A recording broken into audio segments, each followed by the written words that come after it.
and gentlemen, welcome to the first of these seminars, and it's wonderful to see people from another institute. I haven't yet recognised any single one of our normal crew here tonight, so you're doubly welcome. This is the first of a series of weekly directions in musical research seminars that the Institute of Musical Research has run for a number of years now. The context is that we invite a specialist and a specialist chair to introduce us to a wide range of different topics within musicology, which is in recent times a subject that has begun to spread its tentacles into all manner of different humanities subjects. And it's a great pleasure today to welcome John and Sheehan, who has kindly agreed to chair, to talk to us about the intriguingly entitled Biguine amoureuse. The format of these seminars, since you are, I think, all attending one of these for the first time, is about 50 minutes worth of presentation and about half an hour's worth of, we hope, open and productive discussion chaired by Sheehan. So, over to you. Many thanks and welcome. Thank you. I hope my voice is okay. Just getting over my laryngitis. I think some of you know John Cowley already. He's a visiting fellow at the Institute of Commonwealth Studies here at the University of London. And he has published quite widely on blues and other urban and black folk music from America, and also on indigenous black music from the English-speaking Caribbean. His most recent publication is La Musique Antillaise en France, Discovery from 1929 to 1939, which was produced in Guadeloupe and published in France by the Association Française des Détenteurs de Documents Audiovisuels et Sonores.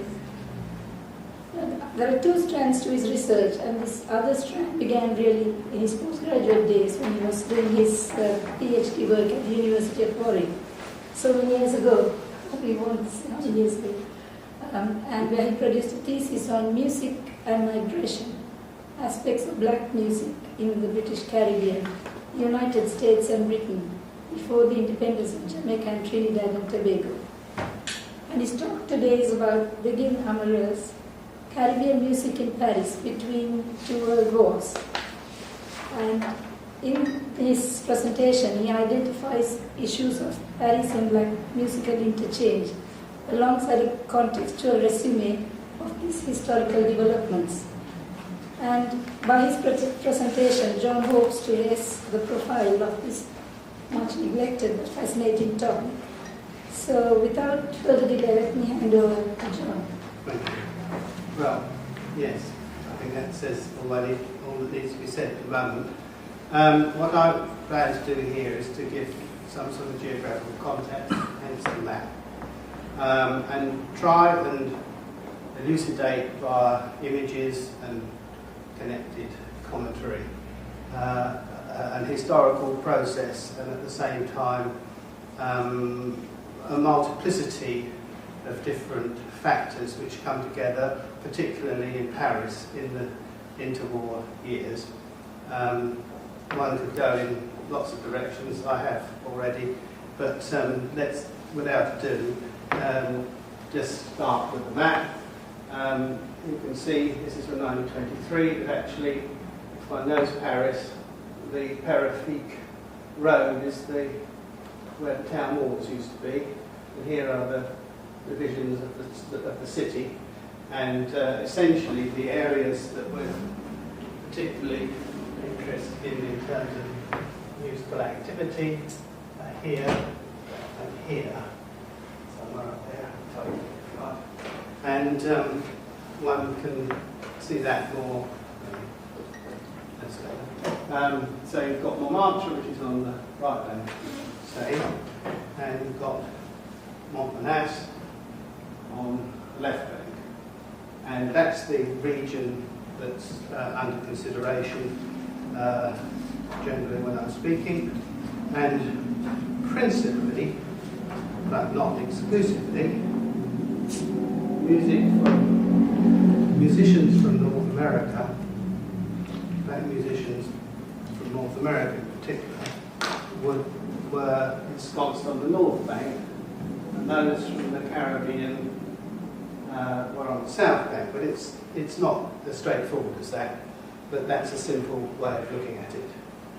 Now, you can see from these images here that there was, before the First World War, this is on the south bank, there were the Bonbonnières down La Montparnasse. Activity in the clubs, which is depicted in various forms. These two form part of a series of lithographs by Miguel Bertis. There are supposed to be 12. I've only ever seen those two. Sorry, I'm talking to the screen. This is Sem, who was a caricaturist, and he went round the clubs in 1929 and did a series of drawings. You have to remember that they reflect the attitudes of the time, but what I'm trying to draw attention to is that this intermingling of ideas, music and people has a long standing history. Now, Brazil had a link with France for a considerable period across the 19th into the 20th century, and I suspect, although it's never stated, that this actual sponsorship by two millionaires of this string band, and there's 9 people in it because that was the best photograph I could find, was sent to advertise the Brazilian music around the time of the Brazilian Centenary exhibition. There was an exposition in Rio in the autumn of 1922 to commemorate the 100 years of Brazil's birth as a country, and there was competition in Paris because the tango orchestras that had come in the 1910s were the principal Latin American music that was being played there, and this was an idea, I think, to try and address that trend so that Brazil also had a bite of the cherry. We can, I think, now play 2 musical examples. I'll just start. This is a black North American unit run by Louis Mitchell, who had come over before the First World War, but then instigated a number of jazz bands in Paris in the 20s and clubs. So just to give you an idea, this was the principal fashion in terms of North America.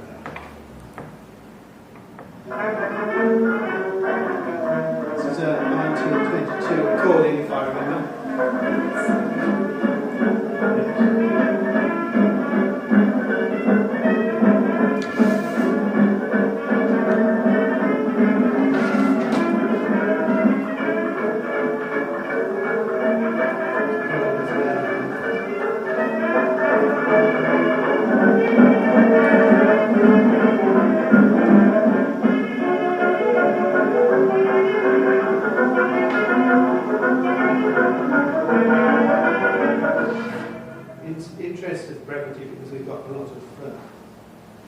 To carry from. I wanted to just give you that as a sample, and then here is a sample, if I can get this right, the Batutas. Now this wasn't recorded in Paris, they only made one recording session, it was in Argentina. They're a string band, as you can see basically from the photograph, but this is the contrast of they're trying to launch their music. They're not a jazz band, as you can see, they're advertising that they're completely different. And it seemed worth, as I have a recording by them, to give you some idea of what they sounded like, although I have a suspicion this is speeded up.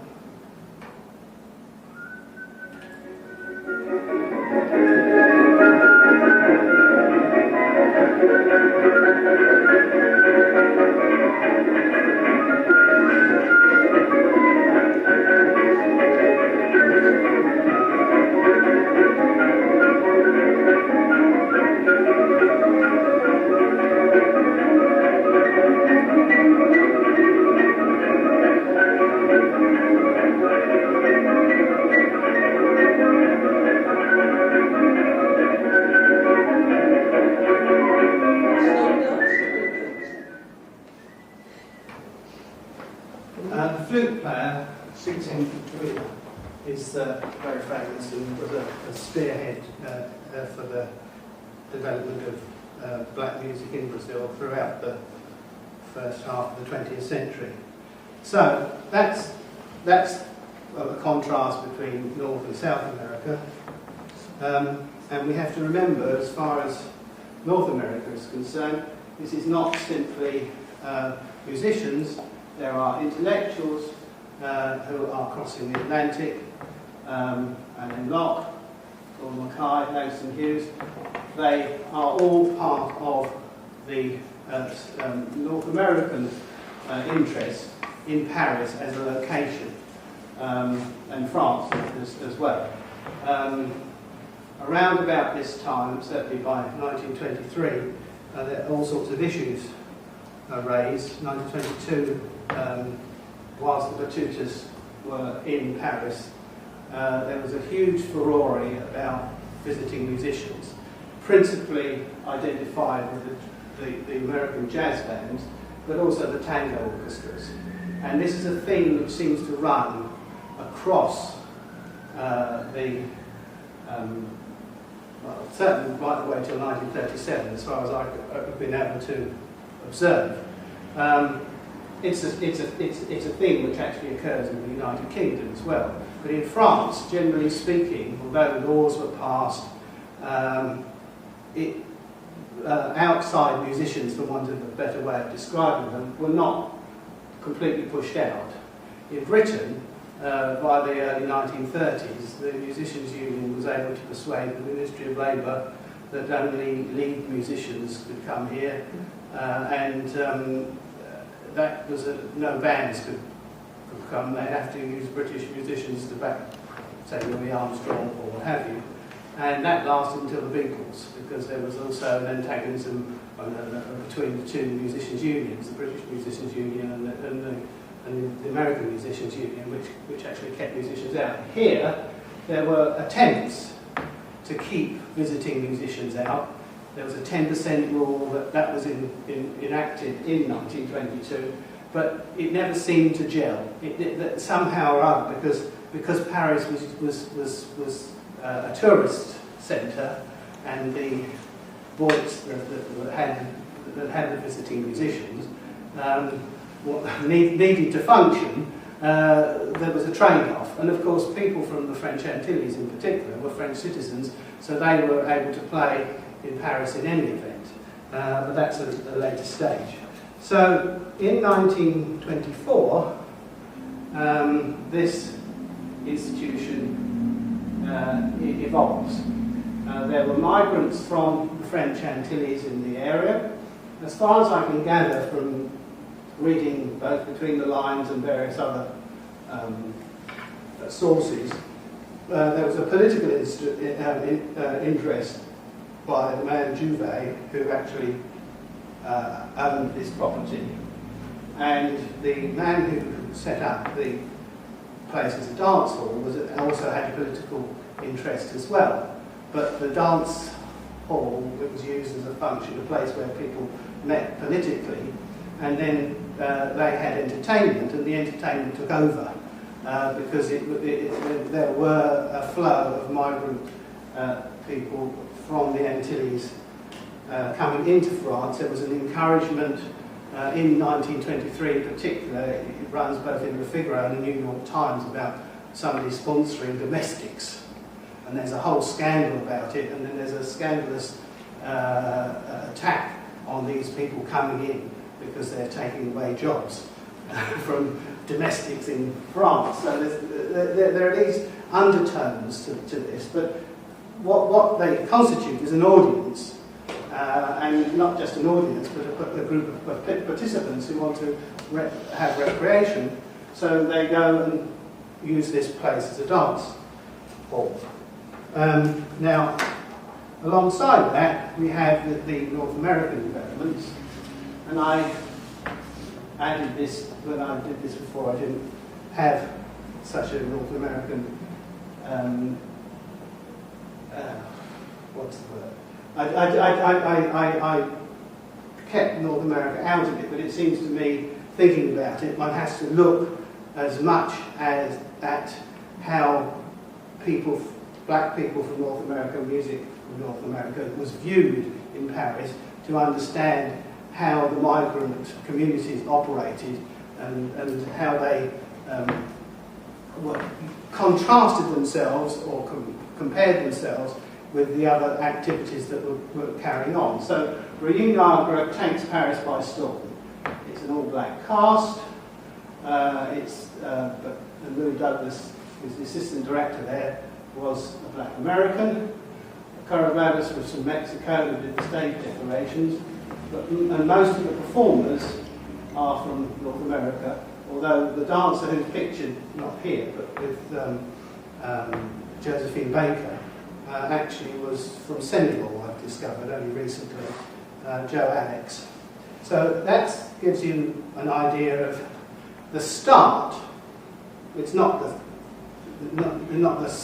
start exactly, but it's the point whereby there's a great emphasis on musicians and musical shows from North America coming into Paris, and that continues across the 1920s. And in a sense, this is a counter to that. The idea that the French Antilles had just as significant a musical tradition and had dancers who could present themselves in a more decorous way, because there was this contrast between primitivism in the United States context as opposed to an African context. This was ideas of the time, which aren't necessarily ideas which one finds acceptable, but I'm trying to view this from the period in which the attitudes were developed, or the attitudes that were taken at that time. And Edward Badeau, I believe, I'm told, was from Martinique. Yaya Sapatil, which is of course a nickname, and I think her real name is said to be Guy Armadon, was from Guadeloupe.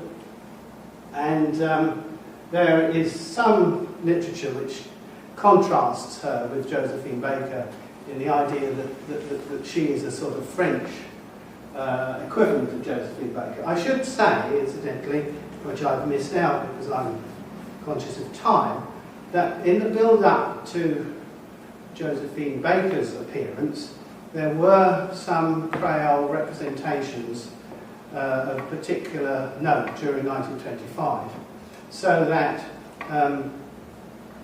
there was a night Creole, and this was an elite event, whereby it was a fundraising event, and there was an endeavour to recreate the plantation scenario, and dancers and drummers and musicians were brought in to play a unit in this particular dance. This is in May 1925 from that memory. I've got the full particulars there. And then just adjacent to that, running alongside it, was Saint Chamez, which was a show which included 12 doudous, dondons, doudous. These are terms of both endearment and to some extent insult for black women. But these appeared in this show, Saint Chamez, and that show actually stopped. I think it ran from May to September 1925, and within a month, Josephine Baker's on the stage. So there is a sort of continuity in that sense, that these actions and activities are linked, even simply by date.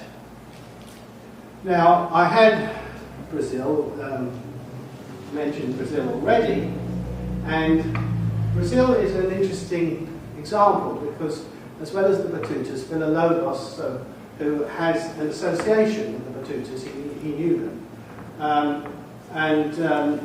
He's also sponsored by the Biguine, I can't remember whether I pronounced that correct, brothers. And he first comes to Paris in 1923, and they sponsor him again to come in 1927. And in 1927, he essentially launches his career with a concert which is this one here. Now, the singer who was at that concert, Elsie Houston, was part black North American and part, I'm not quite sure which way around it was, but part Brazilian.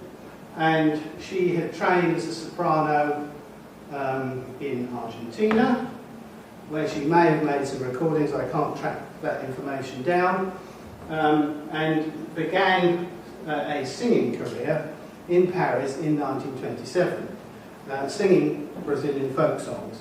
And Villa-Lobos knew her. He was one of his favourite interpreters, and we have a little example of one of the performances that she makes at this concert, if I can find it appropriately on this machine.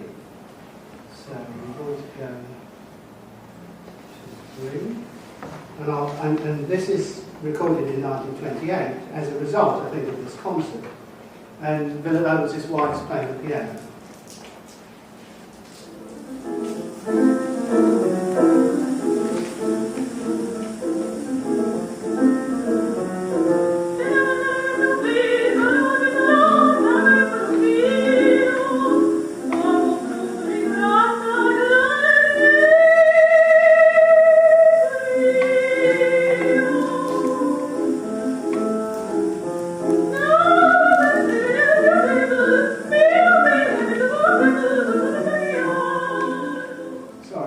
I'm having to fade these out because we don't have a lot of time, although at least I can play musical examples. When I've done this before, I've never been able to do that.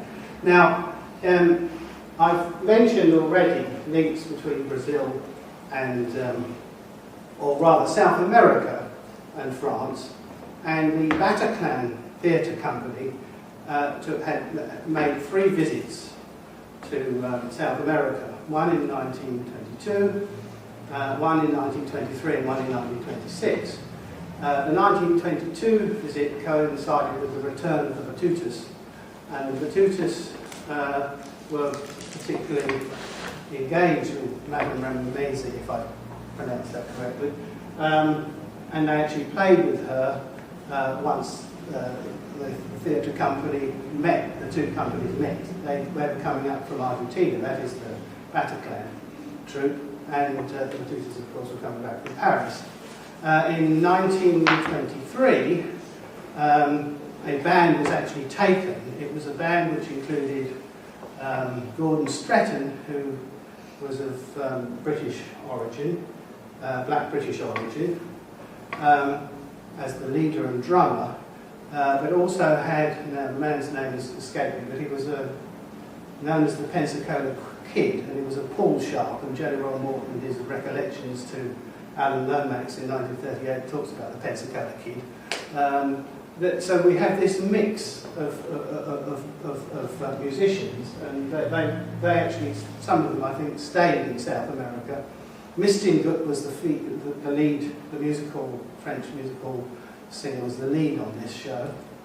And again, the Batutas appear to have played with them in Brazil, in Rio, and to some extent, indeed, they recorded in their selection of recordings, which were made in Argentina that I mentioned earlier, played an example of. They actually performed a piece called Bataclan. And in 1926, they had actually formed a theatrical company, and this theatrical company had a particular hit that year, and Carlitos Jazz, some of the members of it, were part of that theatrical company, and they came back with the Bataclan troupe to Paris and stayed indeed until the Second World War, when they went back to Brazil. And as you can see, they played at some of these night spots, and at the same time they even played in Turkey, in Istanbul, and the Hotel Playa, I can't pronounce that, but anyway, that occurs in Agatha Christie's Murder on the Orient Express. It was a very famous hotel, and they had an engagement there. So what one starts to perceive from this, I hope, is that there is a breadth of activity and a breadth of connections which one doesn't necessarily envisage when one's an insular Englishman. And if you're in France, you don't seem to write about it or know anything about it at all. That brings me to Montana. She came to Paris, although I can't find any direct documentation of it. This is her first recording session. It was done in Cuba, and she records the first version of Peanut Vende and Mancero, which is the song which spreads Cuban music around the world. And she, these were all from Zazulas, I think. Well, most of them are identified as being from theatrical performances, and she had an extraordinary vocal range, that's just as Elsie Houston did, and played piano, and made further recordings in the United States in 1928, and then came to Paris. So we have this mix of peoples already, I hope, which I've established, and there are other musicians active in the City of Light as well. But in terms of the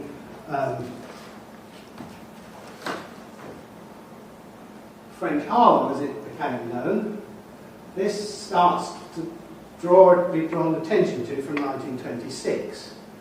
The Rue Blomet, where the Balneg was situated, was also a haunt of the left bank surrealists.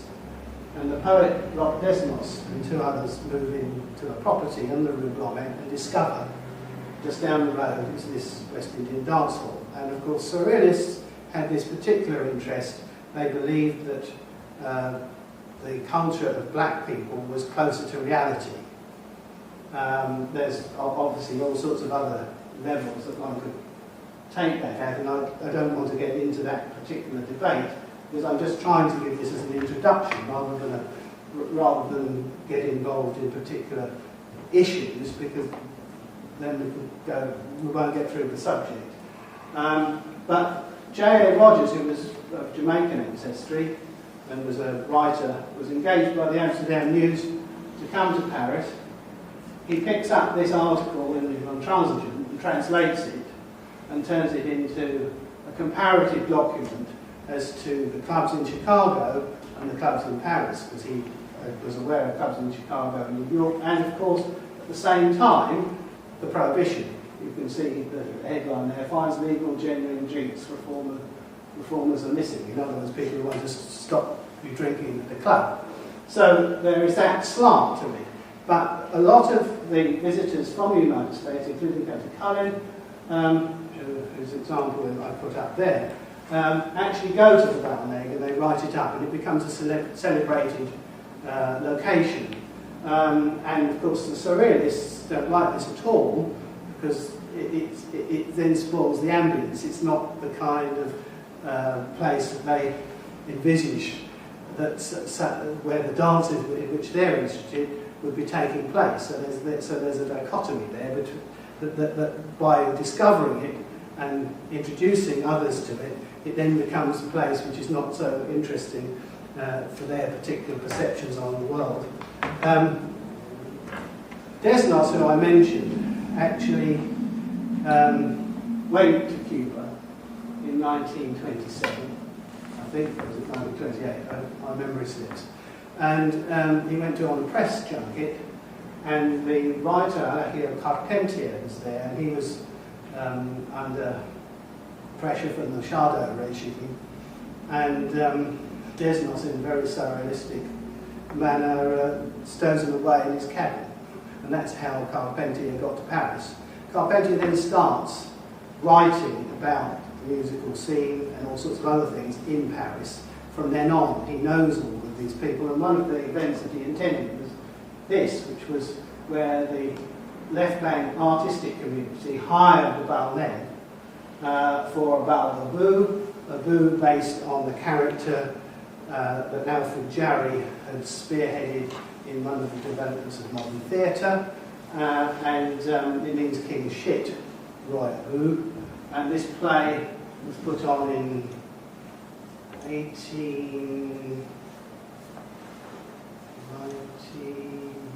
1962, I think, might be wrong.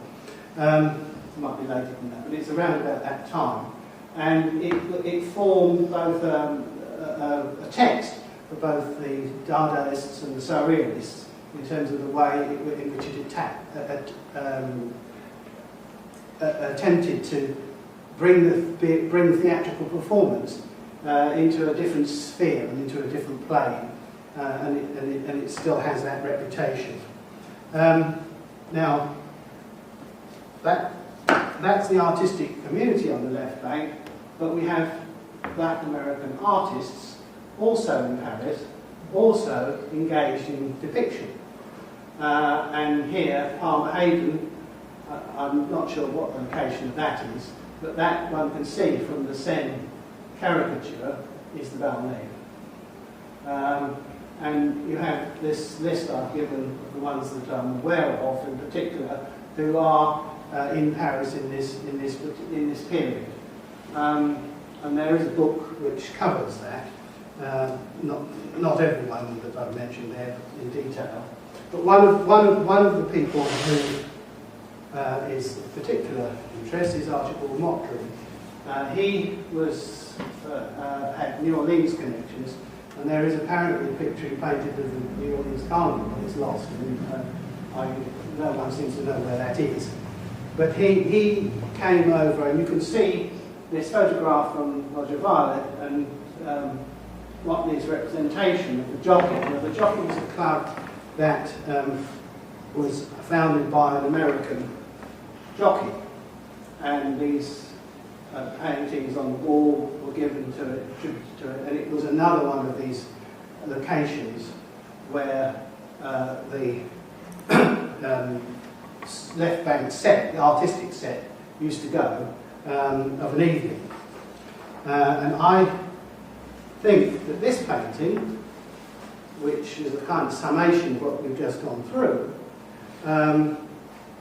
which is called Blues by Mottram, was probably painted in the Balnave. It's not said, that's not the location it's given to it, but the type of instrumentation and the mixing of dancers, because a lot of white people and black people intermingled at these dance halls by this time,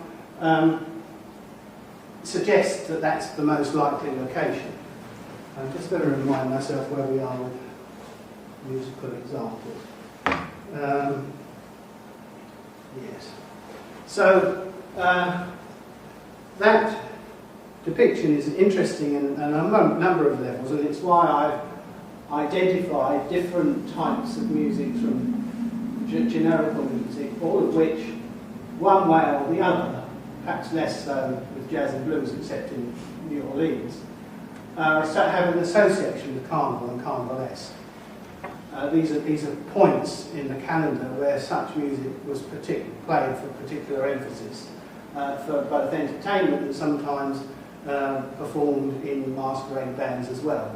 So, and of course, in terms of New Orleans, the marching bands performed in carnival, and one of their repertoire was blues, part of their repertoire. Now we're getting to 1929, which seems to be a pivotal year. It's a pivotal year, I suppose, partly because of the stock market crash, but it's also a pivotal year for other things to occur. And this is this famous septeto was sent to Spain to represent Cuba at this exposition. Now, the interesting thing about that is, and why I've put that in as an example, is that in fact this is one way in which musicians from the Spanish Caribbean got to Paris. They came to Spain and then they moved up to Paris. And although this group didn't, it's by way of introduction, and the fact that they were recorded in 1929 by the Gramophone Company, which was their normal recording unit was Columbia in the USA. So this was the equivalent of the Victor Company in the USA, Gramophone Company. And so they introduced the fact that the same year, Stelio's band arrived in France from Martinique. And the whole approach of bringing Stelio was because the Balnet was overcrowded. It wasn't for West people of French Antillean, or for that matter West African descent anymore. There were so many people from outside in those communities coming into that dance hall. There was an attempt made to have a more exclusive unit at this place by the Glacerie. Now, Paulette Nardel, who was from Martinique and part of the vanguard of women who were part of the history of negritude, wrote this up, and she, in fact, because of the origins of her, she was from Martinique, was able to interpret this, and this is in the Pichy Africain, a local newspaper for people of African and West African descent in Paris. And we'll play a little bit of one of the tracks from Stereo's first session, recording session, which give you some idea of the type of music that they were playing. So, can I see?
Season at the Jockey, was a trumpet player then, he was also a guitarist, may have actually had some input in the adoption of that song. It's a Trinidad Carnival song as well. Where it originates, who knows.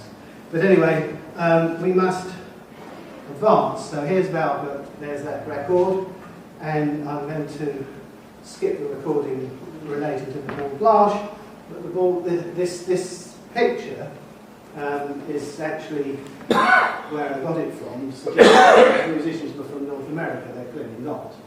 And the Ball Blanche was in fact a West Indian night boit, which followed on in 1930 as the Biguine began to become popular from the initial recordings by Stereo in 1929. But we should not forget the Cubans. And in 1930, this band made these recordings. I have an example of them, but I think in the interest of time I will skip that and we'll just get some idea of the geography of where the Val Lake was, as it was called, or the Val Colonial, and La Coupole, which begins in 1927, the end of 1927, as a major hostelry, and it had 3 dance halls. And I'm going to play an interesting track that relates to the Coupole, because this gives you some idea of the adoption of jazz by people of West Indian origin. And as you can see, I've given a delineation there of where these performers originated. So let's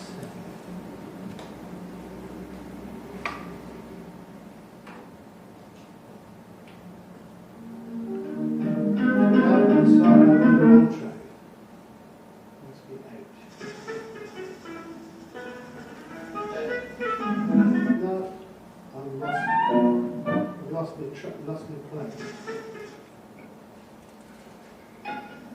No, I don't know where I am now. We'll stop.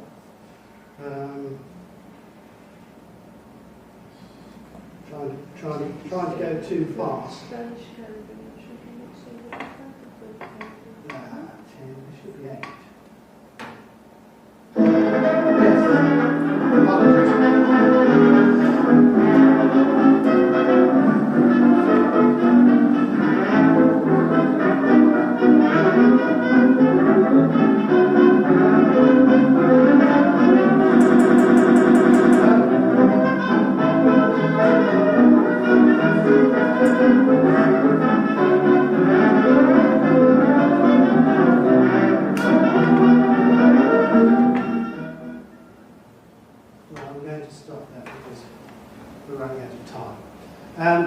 Now, the Coupole was a primary venue right the way through the 30s, and this Creole band, led by the Cuban Filiberto Rico, was the principal unit there for a number of years. I think we will quickly go to that in a minute, but I want to get through a little bit more play. So what we get now is 1931 and this primary exposition. And here there's a great fuss about visiting musicians. All sorts of correspondence about it. Complaints, because they all come into Paris because of the exposition. And Stelio's band is engaged, special band, he brings new musicians over from the French West Indies, and the Biguine takes off at that time, in particular amongst the wider community. The records start to be advertised more widely and sold, and this particular journal is launched on the back of the exposition, and it lasts for 6 issues, as you can see. The Colonial Exposition du New Fête, Dance of Public Prayer, Folk Dance, will begin. And it has a great political connotations, but as I said, I don't want to get into that at this juncture because we have more to discuss and look at to cover the period that I'm trying to elucidate. And I played, you heard a little bit of this Madagascar recording. That too has another connotation. At the time, this probably introduces this particular instrument, the Valier, to a wider audience. The gramophone company made a large number of recordings. It's a zither, but also a harp. The strings go down the piece of bamboo and pluck it. So you get it acts like a zither, but it sounds like a harp because it has a resonate. The resonance, the way the resonator works is closer to a harp. And you can see from this period, exotic is the category that these recordings are given. For the wider audience, clearly that's not the category people from the West Indies, and probably from West Africa, because I'm fairly confident that these records were sold into French-speaking West Africa as well. But the only black band in this jazz band list is actually Louis Armstrong, and the rest are French or North American white units. As a result of the popularity of this, that Stelio gains, he opens his own club, and that continues for a while, although it doesn't, in the end it's not a financial success. Back to Cuban music, and I am trying to accelerate because I know we want a point for discussion. This is the record which spreads Cuban music around the world. It's recorded in the United States. The band has the featured singer of Antonio Machín, who was known as the Cuban Rudy Vallée. And you can see this is the way the gramophone company distributed this around the world. This is their file card. And you get some idea of the mass distribution at that time of gramophone records. It's not something that's talked about very often, but that's actually what that card is. That's their record card of where they released it, when it was removed from the catalogue. You can see, I mean, Calcutta, December 1956, Milan, June 1946, NB Dutch, June 1957. So that remained in catalogue for a very long time. And here are some examples of how it was marketed in parts of the world. And the Victor Company, alas, I don't have a Spanish version, but I have two Brazilian ones. And they actually had the English title initially, that's an American release number, but they then eventually issued it only with a title in Portuguese. And this is the Spanish version for Spain. So we've got Exotica, and we've got Exotica, which is both Cuban, Rico's Creole band, although Creole means that it's actually a band which has people not simply from Cuba, but from the French West Indies, engaged as members of the orchestra or band. Mademoiselle Armelin is the sister of Yaya Zapatil, who then becomes Rama Tay, a film actress. And she's playing Biguines, which seem to be old songs that were printed and published in a book. I could go into that later if one wants to know. These are the only recordings from featuring French Guyanese styles from the period. They don't appear to have featured in the catalogues otherwise. And here is the Ball Blanche. Now, this is the club we just saw before. Brassai took a series of photographs around 1932 in various of these establishments. I wanted to put the Ball Blanche in here because there was a ball held there by Simenon, the author, in 1931 to launch two of his books, which was for his Maigret character, and he was publishing 2 books a month, which is quite extraordinary. And this anthropometric ball, which I won't go into in too detail, but anthropometry was used in France and in Britain earlier as well, but the French carried on with it longer than anybody else, as a way of measuring people's criminality based on their features. The one thing that remains from that is fingerprinting. But Simenon was playing on this and has this dance which had all the artistic community of Paris seemed to have attended. The most extraordinary affair. And but what it measures in this sense is that how these locations and the performers have become so accepted within the wider Parisian community. And here you have another example of that. Brassai is particularly interested in photographing black people and white people dancing together. And so one gets that as an attitude from this period. Now, the rumba itself becomes a subject of sponsorship, I suspect. Well, I know. I mean, I know this event. It's in Carpentier's essays, and I've actually found another independent report in a French journal that confirms the whole thing. And Rico and Don Barito, there's Rico playing flute there, were engaged as part of the unit that demonstrated the rumba. Now this is alongside, because Josephine Baker, I should mention, who I haven't really gone back to, had actually personified the Biguine in the show that ran at the Casino de Paris during the time of the International Exposition. Moises Simons, the composer of El Manicero, was in Paris.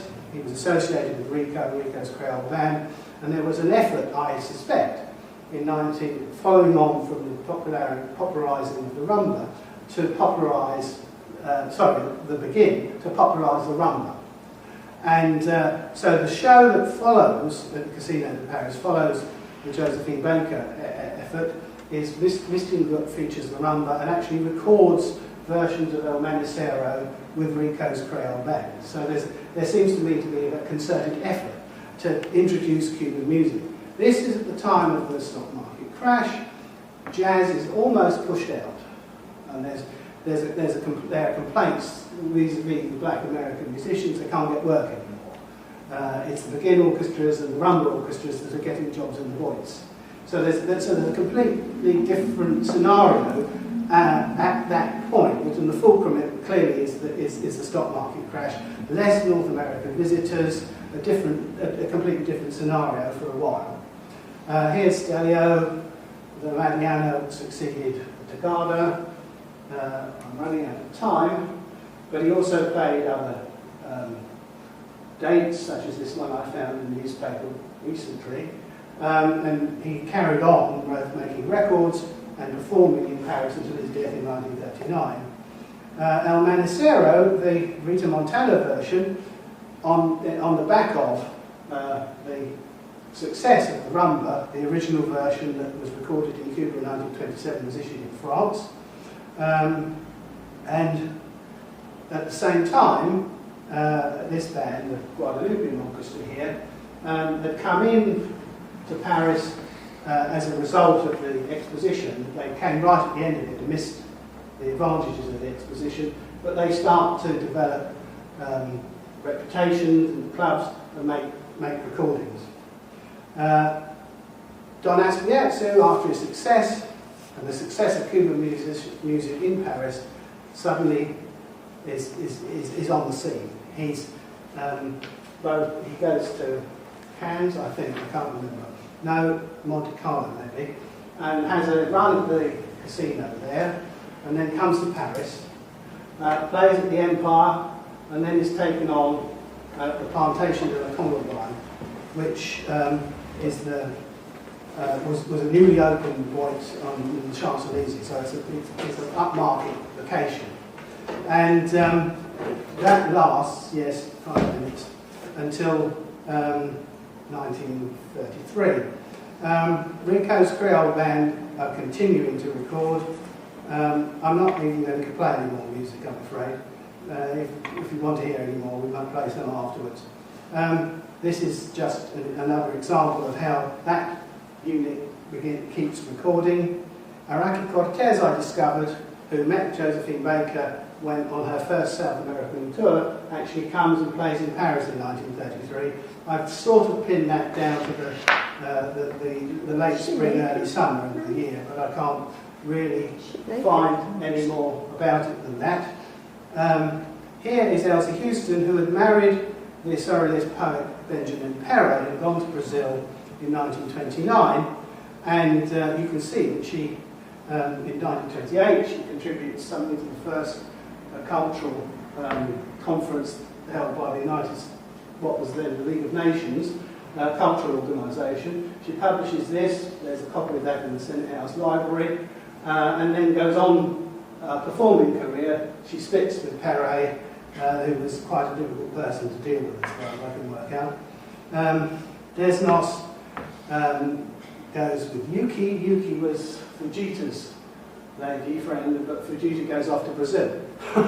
So there's all these kind of interchanges which are going on amongst the artistic community outside the black music scene, but they're interrelated to it. So Carpentier writes this is on Cuban music. It's very early, 1929. It's the first documentation I think that I know of from that period, introducing the music of Cubans to and the drumming and what have you to a wider audience.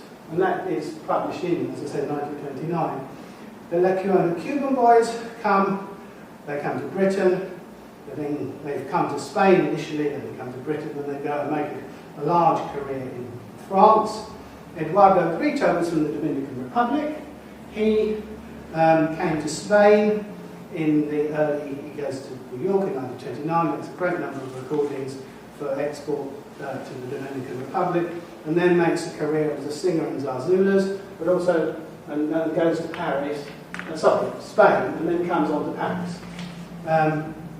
But one other point I want to make very quickly is that the Victor Company in the United States, although it didn't particularly sell into the French West Indies, it seems that many of the recordings that were made were sold from Paris, did commission this session.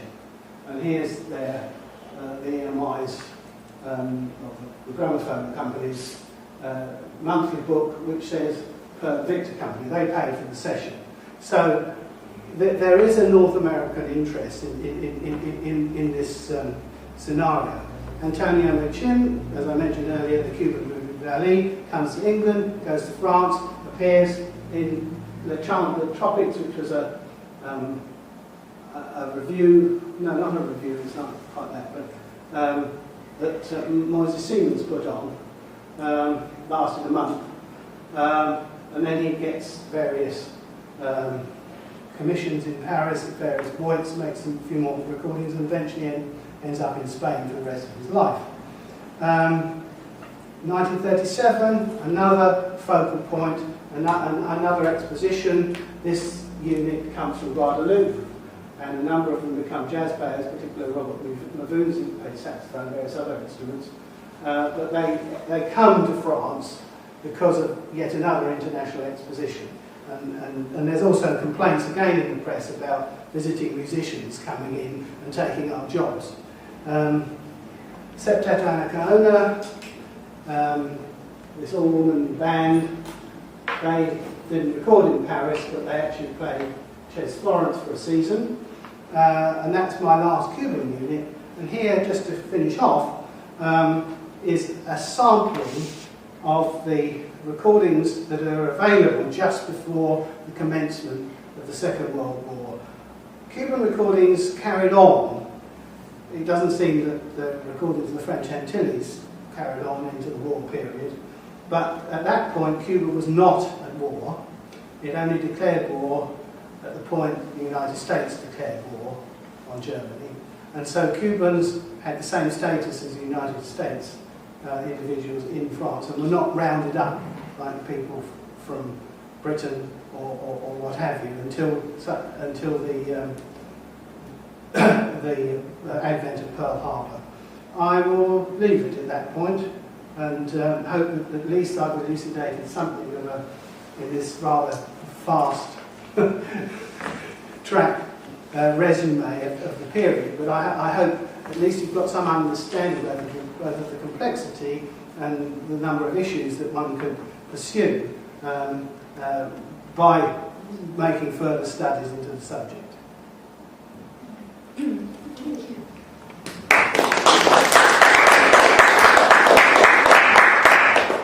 Thank you for such a detailed presentation. Are there any questions? Would you like to identify yourself? Sorry? Just say your name and... Oh, my name is Sandrine. I'd like to know if you could give me the references for your book, the one you mentioned before, about the French West Indian music and stuff. Oh, well, that's a discography which, alas, has been published and is unavailable.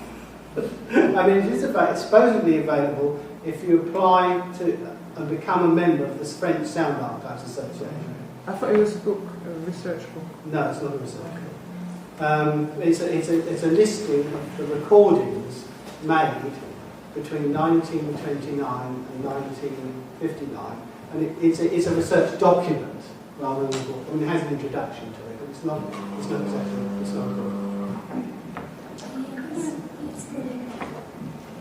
I'm Marika Sherwood. I was very struck by, I think it was a 1920s poster which seems to be blackface coons, right?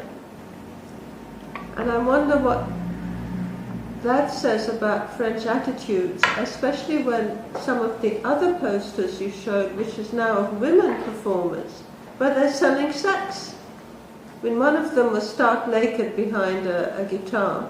One of them is sitting on a chair with the photograph focusing on the skirt that she's lifted, exposing her crutch. But what's interesting about that, they're from different countries. I mean, that one is from Brazil, not from France. The issue about blacks in blackface is very, very complicated because there was a long-standing Cuban tradition of that. There's a book about it, which Claire there introduced me to. There's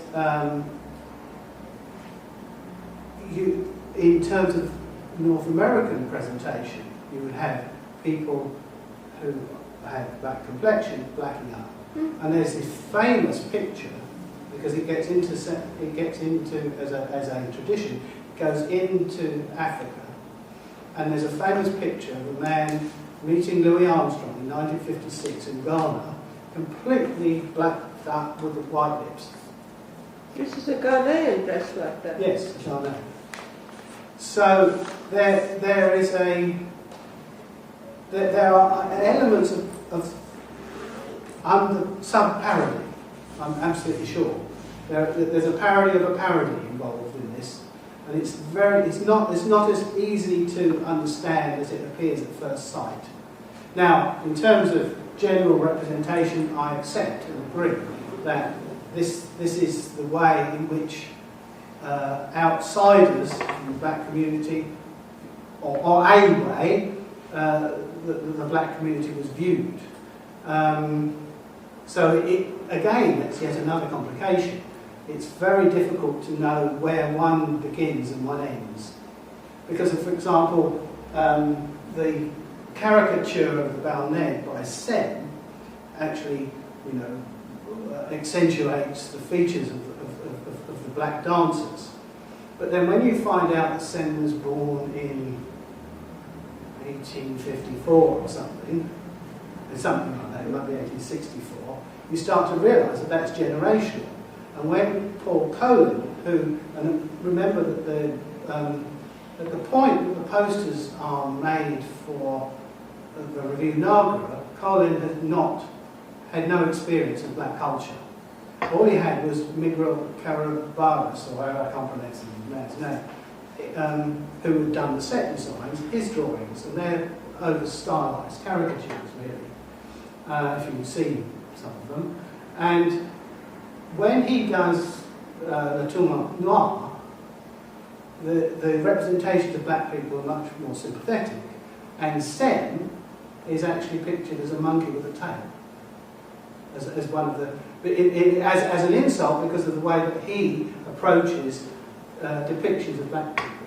So Colin turns that round and paints Sen into the person who is actually taking the Mickey. So the Mickey is being taken of him.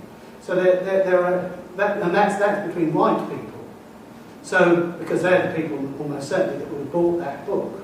So it's not I hesitate to get deeply engaged in that because I don't think I know enough about it.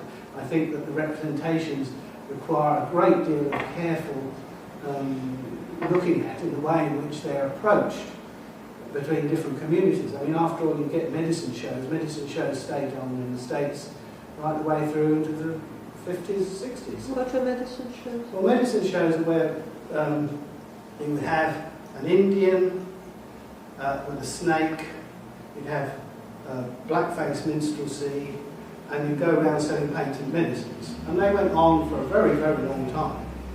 The kickapoo shows. In fact, there were kickapoo shows in the Caribbean. There were these they used to send people into different places. They went right the way down to the West Indies, because I've got several reports of it, and sold these patent medicines using a patter technique with what was a form of entertainment. Whether you agree with the entertainment or not is another issue, which then softened up the audience, and you sell them basically an alcohol-based item as a as a contract, essentially.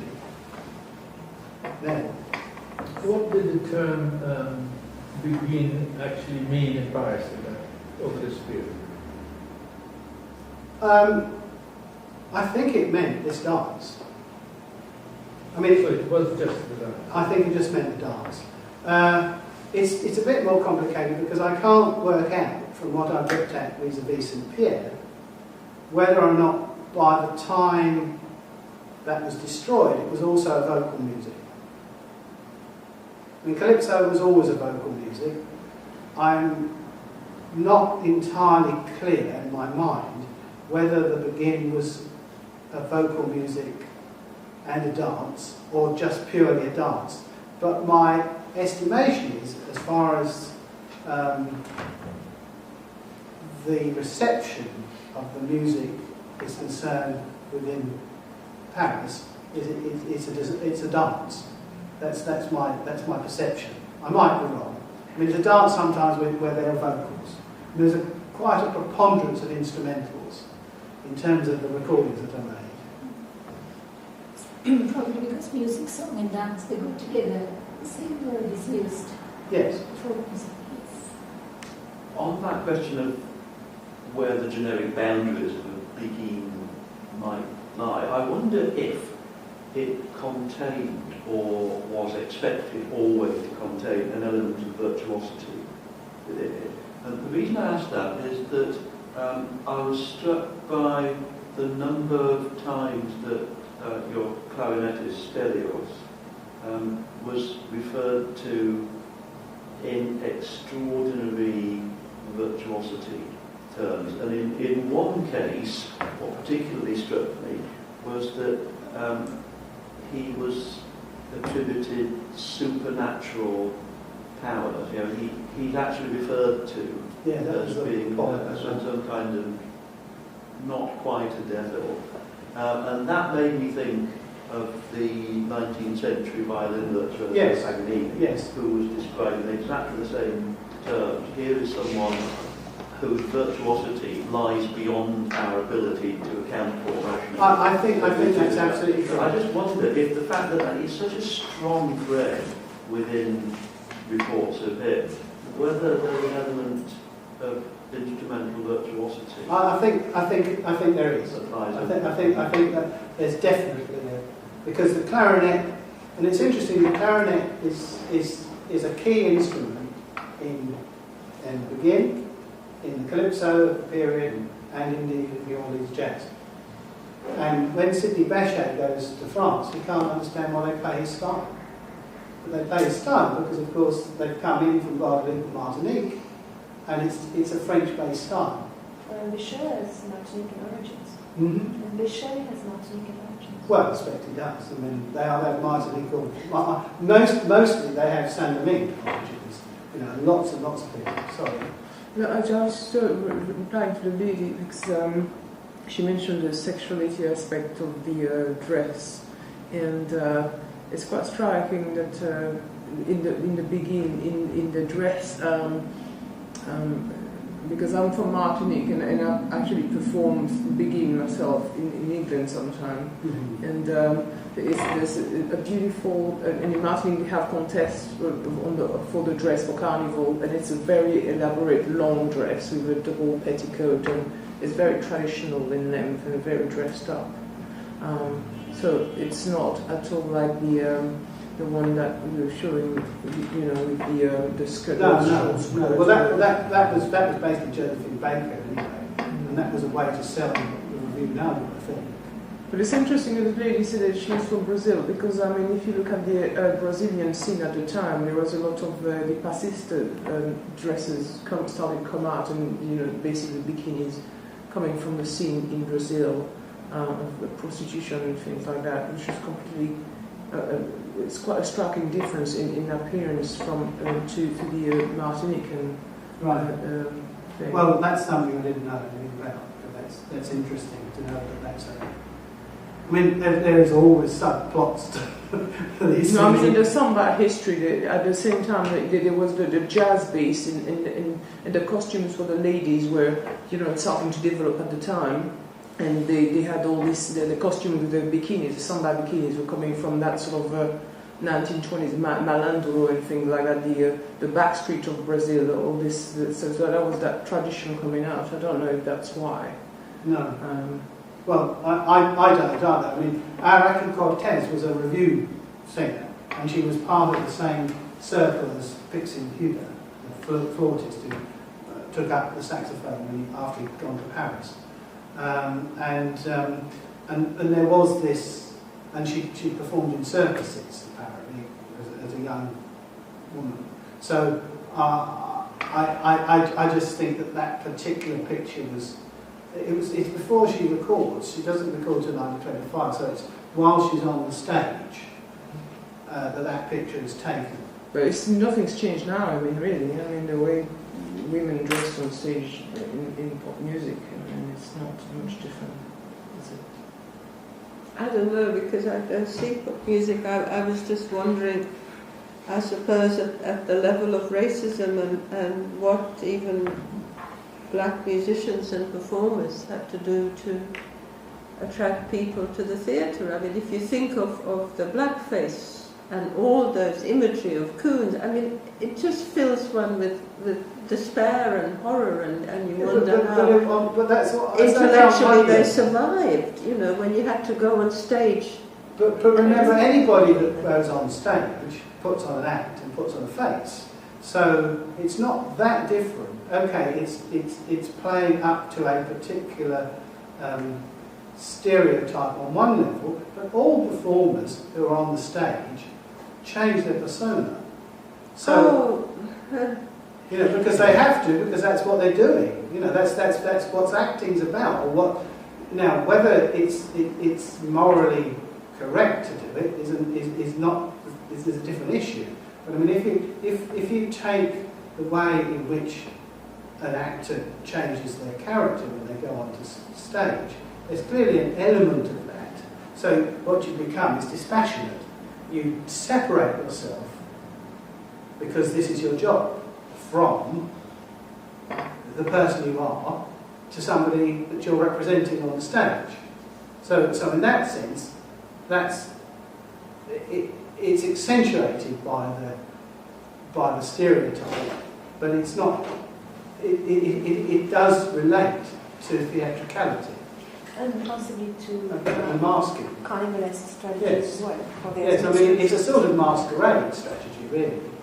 And I Do think you know whether, sorry, just because in a sense it's the other side of this question, do you know whether the black musicians going in that period translated to Paris, whether they were paid at levels that were the parallel to what white musicians? Well, I think, in terms of the recording sessions, they would have been paid with union rates. What they were paid in the Boits, there's no way that you can measure that. But I would think, because they probably had to be musician union members to get a session, unless it was an illegal session, but that exists in all situations. So I mean, it's not. But I would guess they were paid union rates. I just want to know about music and migration, whether the music becomes the first point where it flows, and then later on comes the negritude movement. Well, there's a degree of there's a degree of truth in that. I mean, the performance tends to be a situation where I mean, in a sense, you're a vanguard. If you're going to a different place, you start to, you introduce. I mean, there's an interesting example in the Trinidad Carnival where in the 1870s you get Creole masqueraders picking up costumes and tatters which come from the Jose edition and masking with them. And that was viewed with great horror by the administration because what that suggested was that the Creoles and the Indians might get together. And that was the thing that you didn't want to happen because you lose control of the island. And I've argued that one reason that there was a clampdown, in fact the Jose was pushed into the plantations and they were massacred, the Jose procession was massacred in 1884, is because of that fear.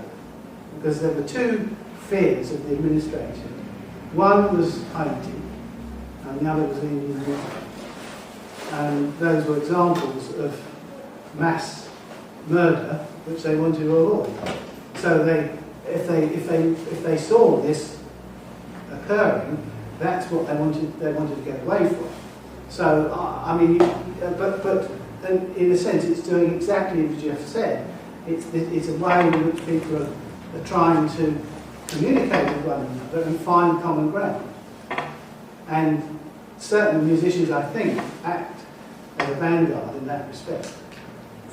Any more questions? Oh, I guess maybe this is a concluding remark of sorts. I unfortunately have to go, but I wanted to thank you, John, very much for this brilliant presentation, which, if I understand correctly, actually aims at avoiding generalization precisely over the way in which these musicians were being seen and the kind of subjectivities they were able to form. But I also get a sense from what I know of your overall project that you're trying to show how, first and foremost, these musical styles, which have become dominant over others, were greatly influenced by economic and political events. I mean, this is what transpires in this presentation, where we understand that the Second World War, in a way, is putting an end to this thriving musical scene, which was starting to become dominated by the French and Italians themselves, not so much by the jazz musicians, even though this is what we may remember of the period now, etc., etc. And I certainly was not aware of Cubans having anything to do with the scene at the time, so that's also something. No, they played Biguine. Yeah, I mean, that's why I wanted to play the Rico, but I mean, I went there because I thought the images were really the most important thing to get through, because it explained it more rapidly. But yes, you see, you will get the Cubans playing Biguines as well as rumbas and other Cuban repertoire. So you get, and because presumably they're stylistically similar and competent musicians. The other thing I didn't explain, and I'll just quickly say, for example, there's a session by Messier Jefferson, who's a black North American banjoist. It has Elizabeth Welch vocal. It has Rico, Alcides Castellanos on saxes, Juan Fernandez on the bass. They're all Cuban, and the rest of the band is North American. So and that's a jazz session. So you're getting, and I played one example of that with respect to the Creole band, not the Creole band from earlier. But so you get that intermixing and intermingling of peoples and styles, which they bring together and they find common ground, as far as I can see. But anyway, you better get your train to Paris. Any more questions? So, we should come, John, again.